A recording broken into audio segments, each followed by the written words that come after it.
ये कहानी है पूनम की। पूनम का रंग काला था, जिस वजह से उसे बहुत सी तकलीफों का सामना करना पड़ता था। पूनम के ससुराल वाले उसे उसके रंग के लिए हमेशा ताना देते रहते थे।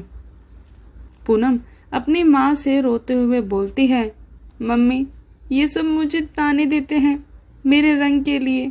क्या काले रंग के लोग इंसान नहीं होते? मुझे हर समय मेरे रंग के लिए कुछ न कुछ बोलते ही रहते हैं। अब इसमें मेरी क्या गलती है कि मैं काली हूँ? मम्मी, अब तो मेरा यहाँ दम घुटता है। मुझे आपकी बहुत याद आती है। मुझे यहाँ से ले जाओ मम्मी, मैं बहुत परेशान हूँ। रो मत बेटी, सब ठीक हो जाएगा। एक दिन तेरे ससुराल वालों को तेरी अच्छाई जरूर दिखाई देगी। तू चिंता मत कर बेटी। पूनम फोन रख देती है और रसोई के कामों में लग जाती है। मम्मी जी, घर में मसाले नहीं हैं और मैं बाहर जा नहीं सकती क्योंकि मैंने कल ही फेशियल करवाए हैं। अगर धूप में गई तो मैं भी पूनम की तरह काली हो जाऊंगी, इसलिए आप ही चले जाओ।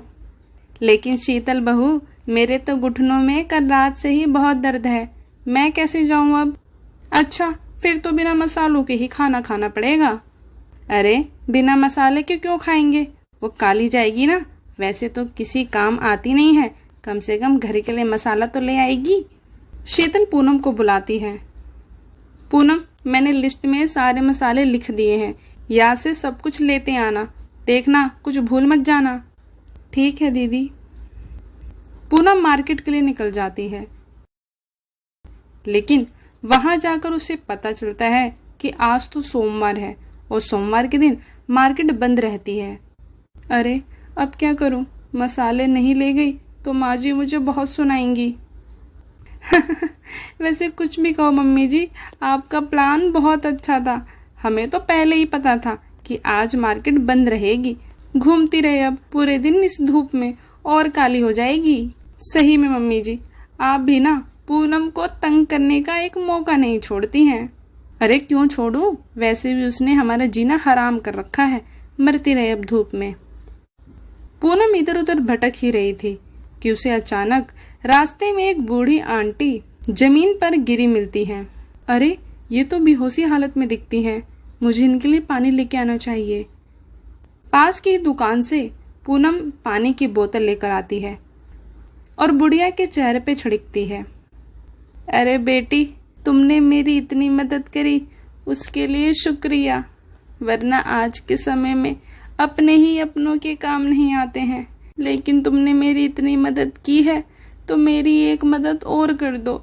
यहीं पास में ही मेरा घर है, मुझे वहां तक छोड़ दो बेटी। पूनम बुढ़िया को उसके घर छोड़ने चल देती है। पूनम बुढ़िया को अपने बारे में सारी बातें बताती है। बेटी, मैंने तुम्हें बताया नहीं, लेकिन एक समय में मैं बहुत बड़ी जादूगरनी हुआ करती थी। मैं तुम्हें ऐसा मसाला दूंगी जिससे तुम खाना बनाओगी तो तुम्हारे ससुराल वाले तुम्हारे ही गुण गाते रहेंगे और तुम्हारे काले रंग को भूल ही जाएंगे। लेकिन बेटी, एक बात का ध्यान रखना, ये जादुई मसाले शनिवार की रात को काम नहीं करते हैं। उस दिन तुम अपने ससुराल वालों से बच के रहना, वरना ये मसाले हमेशा के लिए काम करना बंद कर देंगे। ठीक है अम्मा, मैं इस बात का पूरा ध्यान रखूंगी। मसाले लेकर पूनम घर आ जाती है। उसकी सास और जेठानी को मसाले की खुशबू पहले से ही आने लगती है, इसलिए वे दोनों कुछ नहीं बोलती। फिर शाम को पूनम ने खाने में उन्हीं मसालों को डाला और खाना बनाया। मसालों ने अपना काम शुरू कर दिया। अरे वाह बहू, खाना तो बहुत अच्छा बनाया है। चल आजा, तू भी हमारे साथ खाना खा ले। सारे दिन धूप में मसालों के लिए परेशान होती रही है। अरे हाँ पूनम, आओ तुम भी खाना खा लो, बाकी की रोटी मैं बना लूंगी। पूनम सबके व्यवहार में बदलाव देखकर बहुत खुश हो जाती है। ये सिलसिला ऐसे ही चलता रहा और आखिर में शनिवार आ ही गया। आज तो मुझे बहुत संभल के रहना पड़ेगा। अगर आज रात किसी ने मुझे देख लिया तो ये मसाले काम करना बंद कर देंगे। पूनम, आज मैं और भैया शादी में जा रहे हैं, कल सुबह तक ही लौटेंगे, तो तुम माँ का पूरा ख्याल रखना। चलो अच्छा हुआ, अब ये तो गए, मैं आराम से अपने कमरे में कुंडी लगा कर रहूंगी। आज की रात कट गई तो समझो सब अच्छा ही होगा। लेकिन उसी रात पूनम की सास की अचानक से तबीयत खराब हो जाती है और वह अपनी बहुओं को आवाज लगाने लगती है। अरे शीतल बहू, पूनम बहू, जल्दी इधर आओ, मेरा दम घुट रहा है। जब भी वहां शीतल और पूनम अपनी सास की आवाज सुनकर आती हैं। अरे माँ जी, क्या हुआ आपको? मैं आपको अस्पताल लेके चलती हूँ। पूनम ये बात भूल गई थी कि अब मसालों का असर खत्म हो चुका है। अरे काली, तेरा दिमाग खराब हो गया है क्या, या तेरे दिमाग घुटनों में है? इतनी रात को तुझे कौन सा ऑटो मिलेगा? लेकिन दीदी, घर में कार तो है ना? कार तो है, लेकिन चलाने वाले शादी में गए हैं, तुझे पता नहीं है क्या? दीदी कोई बात नहीं, लेकिन मुझे ड्राइविंग आती है, मैं लेकर चलूंगी। पूनम कार में अपनी सास और जेठानी को बैठाकर हॉस्पिटल पहुंचती है। लेकिन ये क्या था, मसालों का असर तो खत्म हो चुका था, लेकिन फिर भी पूनम की सास का व्यवहार अच्छा ही था। बहू, मैंने आज तक तेरी कोई अच्छाई नहीं देखी, बस तुझमें बुराई ही देखती रही। अगर आज तू ना होती तो मैं नहीं बच पाती। शीतल बहू, आज से पूनम को उसके रंग के लिए कुछ मत बोलना। हाँ मम्मी जी। पूनम, मुझे माफ कर देना, मैं हमेशा तुम्हारे रंग के लिए कुछ ना कुछ बोलती ही रहती थी, लेकिन आई प्रॉमिस, आज के बाद मैं तुम्हें कुछ नहीं बोलूंगी तुम्हारे रंग को लेकर। सबका इतना अच्छा व्यवहार देकर पूनम अब बहुत खुश थी। उसकी अच्छाई ही थी जो आज उसके काम आई थी, और उसकी अच्छाई ने सबके दिल में अपनी जगह बना ली।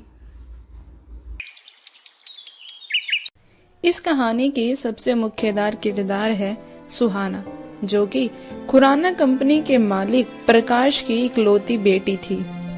बाय बाय पापा, मैं कॉलेज जा रही हूँ। अरे रुको बेटी, मैं तुम्हें ड्रॉप कर देता हूँ, मैं भी ऑफिस के लिए निकल ही रहा हूँ, हम साथ में चल लेंगे।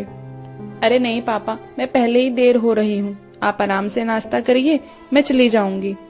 अरे बस बेटी, हो गया, मैं भी चलता हूँ तुम्हारे साथ। प्रकाश अपने हाथ में सैंडविच लेता है और कार में जाकर बैठ जाता है। चलो ड्राइवर, पहले बेटी के कॉलेज चलो। अच्छा, तो तुम्हारा कॉलेज कैसे चल रहा है? फर्स्ट क्लास पापा। बेटी, मुझे तो ये समझ में नहीं आता कि इतने बड़े बड़े कॉलेज होने के बाद भी तुमने ये फटीचर ही कॉलेज क्यों सिलेक्ट किया? और भी तो इतने अच्छे अच्छे कॉलेज हैं। पापा, माना कि मेरा कॉलेज फटीचर है, लेकिन मेरे कॉलेज के टीचर आपके सो कॉलेज से अच्छे हैं। बड़े कॉलेज में तो बस फीस ही देखा जाता है, फिर चाहे पढ़ाई हो या ना हो। बस अंकल, कार यहीं रोक दो। यहाँ क्यों? तुम्हारा कॉलेज तो आगे है ना अभी? हाँ पापा, लेकिन मैं अपनी सहेलियों के आगे आपकी ये महंगी गाड़ी से नहीं उतरना चाहती। इतना बोलकर सुहाना वहाँ उतर जाती है और फिर सुहाना बेटिया कितनी समझदार है ना मालिक? हाँ, है तो आखिर मेरी ही बेटी ना। वो नहीं चाहती कि उसके गरीब दोस्तों को पता चले कि वह अमीर है, वरना उससे उधार मांग मांग के परेशान कर देंगे। अरे गरीबों की तो आदत होती है, जहाँ अमीर देखा नहीं कि मांगना शुरू कर दिया। ड्राइवर मोहन उसकी बातें सुनकर मुस्कुरा दिया। वह सुहाना को बचपन से ही जानता था कि सुहाना अपने दोस्तों के आगे अपने पापा के पैसे नहीं दिखाना चाहती है। असल में सुहाना और उसके पापा की सोच लोगों को लेकर बहुत ही अलग थी। उधर कॉलेज में, हाँ जी मैडम, कहाँ रह गई थी? सॉरी, आज मैं आने में लेट हो गई। तुम्हें तो पता ही है ना, यहाँ के बसों में कितनी भीड़ रहती है और रोडों पर कितनी ट्रैफिक। हा, चिंता मत करो, शादी के बाद मैं तुम्हें हर जगह अपनी बाइक पर घुमाऊंगा, तुम्हें कोई दिक्कत भी नहीं होगी। अच्छा जी, और ये बाइक कहाँ से मिलेगी? मेरे घर से कोई दहेज नहीं मिलने वाला। कभी सोचो कि मेरे घर से तुम्हें बाइक मिल जाएगी। अगर तुम्हें दहेज चाहिए तो कोई दूसरी लड़की देख लो। अरे मुझे कुछ चाहिए भी नहीं तुम्हारे सिवा, मैंने तो सब प्लान कर रखा है। गांव में हमारी थोड़ी खेती है, पापा से अब होती नहीं है, तो उसे बेचकर एक बाइक लूंगा और एक छोटी सी दुकान खोल लूंगा। कहाँ? यहाँ पे? अरे ओ मैडम, मैं इतना भी अमीर नहीं हूँ, खुद को बेच दिया तो भी यहाँ दुकान नहीं खरीद पाऊंगा। सचिन की बात सुनकर सुहाना जोर जोर के हंसने लगती है। सचिन और सुहाना की मुलाकात कॉलेज में ही हुई थी। पहले दोस्ती हुई और दोस्ती प्यार में बदल गई। सुहाना ने सचिन को अपने बारे में कुछ नहीं बताया कि वह कितने अमीर घर से है, लेकिन सचिन ने सुहाना को अपने बारे में सब बता दिया था। सचिन गांव से आया था शहर में पढ़ाई करने और वह किसान का बेटा था। ऐसे ही समय बीतता गया और कॉलेज का आखिरी दिन भी आ गया। फिर सुहाना, मुझे अपने घर वालों से कब मिला रही हो? घर वालों से? लेकिन क्यों? अरे अब तुम मुझे अपने घर वालों से मिलाओगी नहीं तो मैं तुम्हारा हाथ किससे मांगूंगा? हाँ, और वह मेरा हाथ तुम्हारे हाथ में दे देंगे। मिस्टर, पहले कोई काम धंधा तो शुरू कर लो। ठीक है, तो मैं पहले अपने गांव जाता हूँ और अपनी खेत वाली जमीन बेचकर पहले एक बाइक ले लूंगा और वहाँ एक छोटी सी दुकान खोल लूंगा। फिर मैं तुम्हें लेने अपने बाइक से आऊंगा। तुम्हारे घर वाले भी इम्प्रेस हो जाएंगे, वो भी सोचेंगे कि लड़का अमीर घर से है। सुहाना सचिन की बात सुनकर मुस्कुराने लगती है। समय बीतता गया और एक दिन सुहाना ने हिम्मत जुटाकर अपने पिता से सचिन के बारे में बात की। सचिन के बारे में जानकर प्रकाश का पारस 7वें आसमान पर चढ़ गया। क्या कहा तुमने? एक किसान का बेटा? और वो करता क्या है? वो पापा, गांव में उसकी छोटी सी दुकान है। गांव में दुकान है? सुहाना, तुम्हारा दिमाग तो खराब नहीं हो गया है? उस फटीचर के साथ रहकर तुम अपनी जिंदगी खराब करना चाहती हो? तुम प्रकाश की बेटी हो। ऐसे एक गरीब लड़के के बारे में सोचते हुए तुम्हें जरा भी शर्म नहीं आई? यहाँ तुम ऐशो आराम की जिंदगी जी रही हो और वहाँ तुम्हें अपनी जिंदगी जीने का मौका भी नहीं मिलेगा। एक छोटी सी झोपड़ी में तुम अपना जीवन बिताना चाहती हो। तुमने ये सोचा भी कैसे? पापा, मैं कुछ नहीं जानती। आई लव सचिन और मुझे उसी से शादी करनी है। शट अप सुहाना। अरे अपने नहीं तो कम से कम मेरे स्टेटस के बारे में सोचा होता। आई एम सॉरी पापा, लेकिन मैंने उसका स्टेटस देख के नहीं, इंसान देख के पसंद किया है। ओह, तो इसका मतलब तुमने फैसला कर लिया है। तुमने इंसान देखकर प्यार किया है और उसने तुम्हारा पैसा देखकर। मैं उसे एक फूटी कौड़ी नहीं देने वाला, बता देना उसे। पापा, उसे तो आपके बारे में कुछ पता भी नहीं है। पता होता तो वो कभी ऐसा करने की हिम्मत भी नहीं करता। सुहाना को पता चल जाता है कि उसके पिता की मर्जी से तो ये शादी होने से रही। अब सुहाना के पास कोई चारा नहीं था। उसने अपना कुछ सामान लिया और सीधा सचिन के पास पहुंच जाती है। सचिन अपनी नई बाइक के साथ उसे लेने आता है। बहुत हिम्मत करके सुहाना ने सचिन को अपने बारे में बताया। सचिन फौरन सुहाना को अपने साथ मंदिर लेकर गया और वहां शादी कर लिया। शादी बेशक बहुत सिंपल हुई थी, लेकिन इस शादी से सचिन और सुहाना बहुत खुश थे। कुछ दिन बाद, क्या हुआ? क्या सोच रहे हो? सुहाना, इतनी पढ़ाई करने के बाद भी क्या फायदा हुआ? मेरे पास कोई नौकरी भी नहीं है और नौकरी करने के लिए मुझे बाहर शहर में जाना पड़ेगा। लेकिन आप शहर चले जाएंगे तो यहाँ पिताजी का कौन ख्याल रखेगा? उन्हें तुम्हारी जरूरत है। सुहाना की समझदारी देखकर सचिन को बड़ी खुशी होती है। दरअसल सचिन के पिता की तबीयत कुछ दिन से खराब चल रही थी, इसलिए सचिन उसे छोड़कर कहीं बाहर जा भी नहीं सकता था।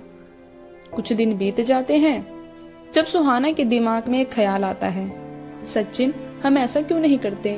यहाँ आसपास में कोई राशन की दुकान नहीं है, हम राशन की दुकान खोल लेते हैं।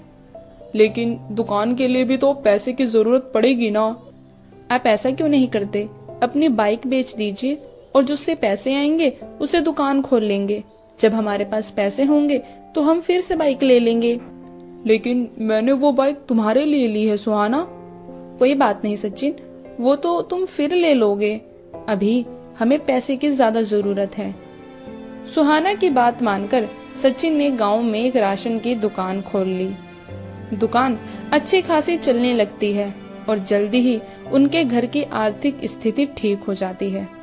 हेलो दोस्तों, ऐसे ही मजेदार वीडियो के लिए मेरे चैनल को सब्सक्राइब करें और वीडियो अच्छी लगे तो वीडियो को लाइक करें।